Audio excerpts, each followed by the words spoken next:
Hola, yo soy el Prof. Vic y bienvenidos a mi canal. El día de hoy vamos a platicar acerca de las articulaciones. Para hablar de articulaciones es muy importante que empecemos por definir precisamente qué es una articulación. Una articulación va a ser el punto de contacto entre dos o más componentes esqueléticos, ¿vale? Entonces eso es una articulación. Siempre que nosotros veamos en nuestro cuerpo que un hueso contacta con otro, estaremos hablando de una articulación. Es muy importante saber que estas articulaciones se pueden clasificar y se van a clasificar principalmente en dos grandes grupos. Primero se van a clasificar de acuerdo a su material o también se pueden clasificar de acuerdo a su movimiento. Vamos a empezar clasificándolas de acuerdo a su material. De acuerdo a su material, las articulaciones se pueden clasificar en articulaciones sólidas o en articulaciones sinoviales. ¿Cuál va a ser la diferencia? Las articulaciones sólidas, como su nombre lo dice, van a ser articulaciones en donde literalmente el hueso esté pegado con otro hueso. Al momento de ser articulaciones sólidas, por lo tanto, no van a permitir desplazamientos articulares. Hecho, sí existen movimientos, son movimientos mínimos, generalmente son movimientos de deslizamiento, pero no permite movimientos osteocinemáticos. Hecho, entonces, estas articulaciones sólidas a su vez se van a poder subdividir. Las vamos a poder subdividir en articulaciones fibrosas o en articulaciones cartilaginosas. Aquellas articulaciones fibrosas van a ser aquellas que estén unidas precisamente por fibras y las articulaciones cartilaginosas serán aquellas que estén unidas por cartílago. Dentro de las articulaciones cartilaginosas vamos a encontrar a la sincondrosis y a la sínfisis. Una sincondrosis se refiere a aquellas articulaciones que van a estar unidas justamente por cartílago y como ejemplo podríamos tener las articulaciones que se dan entre los cuerpos vertebrales. Acuérdense que en medio de esta articulación va a estar el disco intervertebral, entonces este sería un claro ejemplo de una sincondrosis. O por ejemplo, mientras estamos en periodo de crecimiento, entre las diáfisis y las epífisis del hueso va a existir una placa de crecimiento que le llamamos metáfisis. Esta sería un ejemplo de una sincondrosis que desaparece con el paso del tiempo.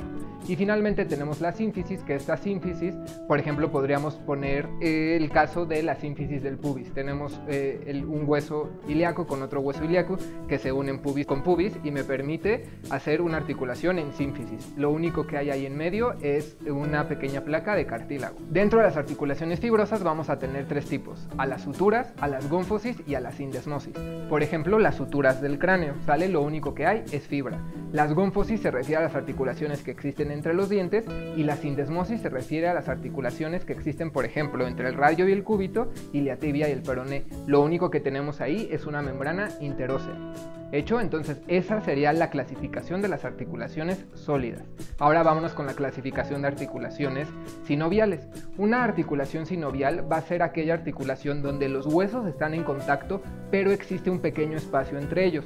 A este espacio le vamos a llamar cápsula articular.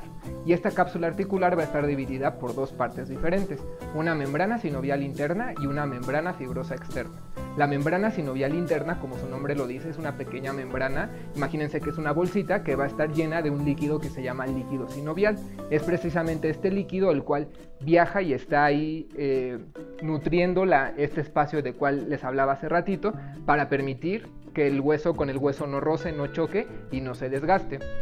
Y la membrana fibrosa externa va a ser aquella membrana hecha de fibra, va a ser una membrana resistente que va a ayudarse y va a generar ligamentos que van a ayudar a estabilizar la articulación en un futuro. Entonces, una articulación sinovial va a estar formada por esta cápsula articular. Recuerden, dos partes: membrana sinovial interna, membrana fibrosa externa. También es muy importante mencionar que adentro de estas articulaciones vamos a contar con diferentes elementos que me van a ayudar a mantener la estabilidad y proteger la articulación.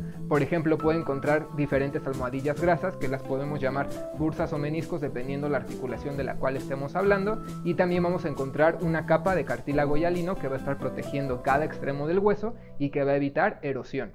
Eso es hablando de las articulaciones de acuerdo a su material. Ahora vamos a hablar acerca de la segunda clasificación que les mencioné, que es la clasificación de acuerdo a su movimiento. De acuerdo a su movimiento, las articulaciones se pueden dividir en tres grupos principales. Las vamos a dividir en sinartrosis, anfiartrosis y diartrosis. Sinartrosis significa son aquellas articulaciones que no tienen movimiento, sin movimiento. Es decir, si pudiéramos clasificar las que acabamos de mencionar, aquí meteríamos aquellas articulaciones que son sólidas, ¿sale? ¿Por qué? Porque no se mueven. Anfiartrosis van a ser aquellas articulaciones que me permiten movimientos muy limitados, y en este caso podríamos poner también algunas de las articulaciones sólidas, por ejemplo la sínfisis. Sí permite movimientos de deslizamiento, pero son movimientos muy pequeños. Y finalmente vamos a encontrar las articulaciones endiartrosis, que estas articulaciones van a tener mucho movimiento y son las que más me van a importar a mí cuando esté estudiando y aprendiendo de biomecánica y de movimiento humano. Dentro de las diartrosis yo voy a tener 6 articulaciones diferentes. Sé que para este entonces podría parecer que esto está muy pesado, pero les voy a dar una pequeña mnemotecnia para que se acuerden y nunca se les olvide. La mnemotecnia es tecate, ¿sale? T significa trocoide, E significa enartrosis, C significa condilea, A significa artrodia, T significa troclear y E significa encaje recíproco. Tecate. ¿Hecho? Una vez que te aprendiste los 6 nombres, vamos a hablar qué hace cada una de ellas, ¿ok?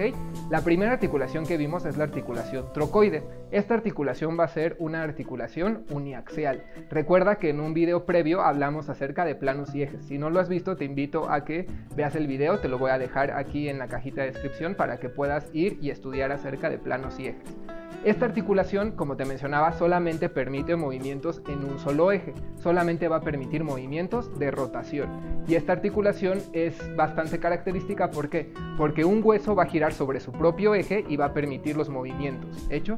Por ejemplo, tendremos la articulación atlantoaxoidea, la articulación que existe entre el atlas y axis, que permite los movimientos de rotación del cuello. Y también podríamos encontrar, por ejemplo, la articulación radiocubital proximal, que va a permitir los movimientos de pronosupinación del antebrazo. Ahora vámonos con la E. E significa enartrosis. Esta articulación va a ser una articulación triaxial, es decir, me va a permitir movimientos en los 3 ejes de movimiento. Yo voy a poder hacer flexión, extensión, abducción, aducción, rotación interna y rotación externa.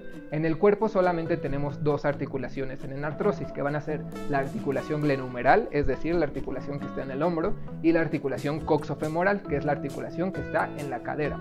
Esta articulación también la pueden encontrar con el nombre de articulación esferoidea. ¿Por qué? Porque tenemos un hueso que es completamente esferoideo y otro hueso que es completamente cóncavo. Encajan perfectamente y me permiten los movimientos en los 3 ejes diferentes. Después tenemos a nuestra letra C.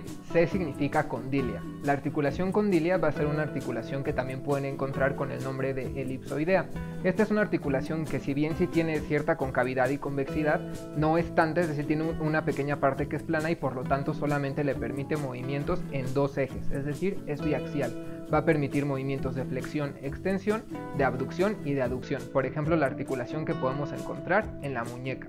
¿Hecho? Vamos con la A, que sería nuestro cuarto tipo de articulación. A es de artrodia. Sale una articulación artrodia, van a ser 2 huesos que son completamente planos y por lo tanto no describimos el movimiento en ningún eje, simplemente son movimientos de deslizamiento. En este caso podríamos encontrar, por ejemplo, la articulación que existe entre las apófisis articulares superiores y las apófisis articulares inferiores de una vértebra. Lo único que va a permitir son pequeños deslizamientos y esos deslizamientos ya combinados me van a generar los movimientos que existen en la columna vertebral. Después tenemos nuestra segunda T, que la T significa troclear. También la pueden encontrar como articulación en bisagra. Si bien se llama bisagra, ustedes volteen a ver alguna puerta que tengan ahí a la mano y van a encontrar precisamente esta pequeña bisagra que permite que la puerta se abra y se cierra.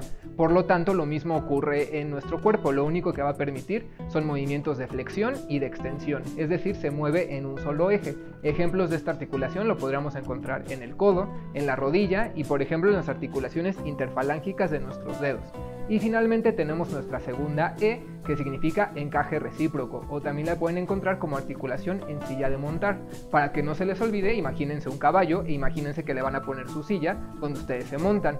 Como se encaja la silla sobre el caballo es exactamente como un componente esquelético encaja sobre otro.